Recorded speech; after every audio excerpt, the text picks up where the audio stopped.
지난 말씀 다시 묵상하겠습니다. 먼저 기도하시겠습니다. 하나님, 나의 삶의 주인은 하나님이십니다. 내 삶의 통치자는 하나님이십니다.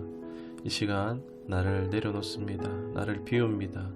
성령님, 내 안에 임하여 주시옵소서. 내게 오셔서 통치하시고 다스려 주시옵소서. 내 삶 하나님의 손길이 더욱 나타나길, 그 섭리 나타나기를 사모하옵고 감사드리며 우리 구주 예수 그리스도의 이름으로 기도드리옵나이다. 아멘. 오늘 함께 하실 말씀은 야고보서 4장 6절 말씀입니다. 그러나 더욱 큰 은혜를 주시나니 그러므로 일렀으되 하나님이 교만한 자를 물리치시고 겸손한 자에게 은혜를 주신다 하였느니라. 아멘. 오늘 말씀의 제목은 호의를 호구로 만들면 안 된다라는 그런 제목으로 말씀 나누도록 하겠습니다. 친절이나 배려를 어느 순간 그것을 자기의 당연한 권리처럼 여기는 일이 일어납니다. 친절과 배려를 베풀면 도리어 이를 이용하려는 사람들이 있죠. 사람의 호의를 호구로 만드는 나쁜 짓입니다. 이러한 상황을 되게 경험하기도 하지만 또 자신이 그렇게 하기도 합니다. 그 예가 바로 엄마죠. 어머니는 사랑하기 때문에 약자가 되어집니다. 내게 만만하게 여겨지는 사람은요, 사실 바보라서 호구라서 그런 것이 아니라 나를 배려해주고 있는 것이란 것입니다. 우리를 위해서 가장 높으시지만 스스로 가장 낮아지신 분이 있습니다. 바로 예수님입니다. 대부분의 사람들이 자신의 신앙의 행위를 드렸으니까 응답을 받았다라고 생각하기도 합니다. 이러한 생각은 하나님을 또 예배나 기도를 얼마든지 수단화로 전락시키는 것이 될 수 있습니다. 뭔가 내가 신앙 행위를 해서 거기에 상응하는 대가를 값을 받은 것이 아닌데 말입니다.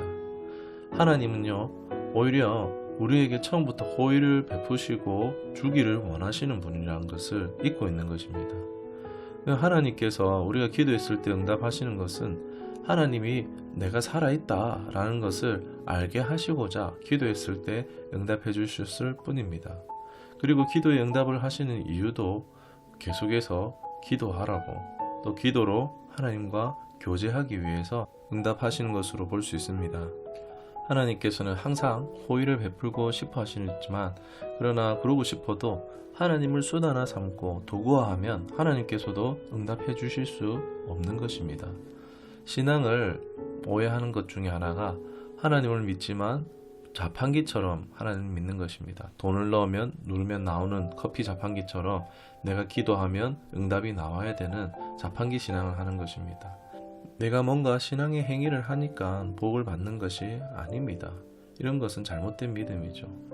이러한 오해는 하나님을 멀리하게 되고 결국 자기 자신의 영혼도 망하게 하는 것이라 할 수 있습니다. 우리 신앙의 초기에 기도 응답이 잘 되는 것 같습니다. 그러나 점차 잘 안 되니까 방법을 더 강화시키려고 합니다. 세게 하든 많이 하든 하려고 한다는 것입니다. 그러나 그것은 어디까지나 오해입니다. 방법의 문제가 아닙니다. 기도의 목적을 잘못 알고 있는 것입니다. 기도의 참 목적은 응답이 아니라 교제입니다. 예를 들어 결혼을 하니 사랑하는 게 아니죠. 사랑하니 결혼식을 하듯 신앙의 행위가 먼저가 아니라 하나님의 은혜가 먼저고 그 반응이 예배와 기도와 찬양인 것입니다. 형식은 따라오는 거죠. 하나님은 우리의 머리카락까지 세심받을 정도로 잘 아시며 우리가 뭐가 필요한지도 잘 아시며 그것을 때에 따라 주기를 원하시는 은혜의 하나님이심을 잊어서는 안 됩니다. 하나님의 일방적이고 영원한 호의, 이 은혜를 지속적으로 누리는 비결이 뭘까요? 갈라디아서 6장 7절 개역 한글 성경을 보겠습니다. 스스로 속이지 말라. 하나님은 만홀히 여김을 받지 아니하시나니 사람이 무엇으로 심든지 그대로 거두리라. 아멘. 하나님을 만홀히 여기지 말아야 합니다. 하나님을 자판기처럼 여기지 않는 것입니다. 좀 과하게 얘기를 하면 하나님을 호구처럼 여기지 않는 것입니다. 우리가 의도치 않게 그렇게 할 수 있습니다. 저도 그랬고요. 어떻게 해야 할까요? 감사의 생활에 필요합니다. 우리는 하나님이 주신 것을 그저 당연히 여기고 감사하지 못하는 경우가 많이 있습니다. 그리고 정말 필요한 것일수록 거저 주어진 게 많습니다. 나의 영, 혼, 육, 존재로부터 공기, 물, 시간, 건강, 가족들 이런 좋은 것들을 그저 누리고 있습니다. 없어서는 안 되는 소중한 것이죠. 또 값을 치르는 전기, 상수도, 하수도 처리, 가스조차도요. 만일 내 수고로 얻어야 하는 것에 비해서는요. 너무 헐값에 누리고 있다는 것입니다. 여기까지 온 것, 살아있는 모든 것이 다 하나님의 은혜라고 할 수 있습니다. 이 하나님의 호의를, 기적같은 은혜를 끊이지 않고 경험하며 살아가는 비결이요. 감사하는 삶이라는 것입니다. 오늘 살아있음이 자신의 의, 공로가 없음을 인정하고 오직 예수님의 공로로 살아감을 고백하는 것입니다. 감사함으로 하나님을 자판기나 호구로 여기는 것이 아니라 하나님을 하나님 되시도록 인정하는 것입니다. 그것이 감사입니다. 그러나 그 감사일 뿐인데 마르지 않는 샘물처럼 은혜 가운데 살아가게 하신다는 것입니다.